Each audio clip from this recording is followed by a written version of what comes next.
Depuis le 30 juin, plus aucune activité nautique n'est possible sur le lac de Casse-Tête. La retenue d'eau est en vidange. Cette opération, réalisée la dernière fois il y a 14 ans, permet à la SHEM, la société hydroélectrique du Midi qui s'en occupe, d'inspecter le barrage, effectuer la maintenance des vannes et installer de nouveaux équipements.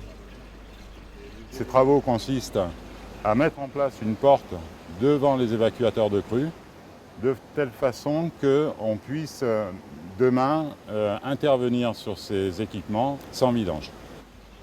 C'est un chantier important dans la mesure où ces éléments sont des éléments de sûreté, qu'ils ont été conçus, mis en place, entretenus depuis les années 1953. Cette opération imposante permet également d'effectuer une série d'analyses environnementales, un suivi de la qualité de l'eau, un diagnostic de la faune et la flore, ainsi que des études sur le transit des sédiments. Comme la retenue est vide, on peut aller voir la granulométrie des matériaux. Toutes les granulométries sont intéressantes pour le milieu aquatique. Donc il va y avoir des larves d'insectes qui vont vivre enfouies dans les sédiments. Également pour les poissons, pour la reproduction. Donc là, ici, par exemple, à Laval, on parle de la truite fario et du saumon atlantique. Donc ils y enfouissent leurs œufs pour la reproduction.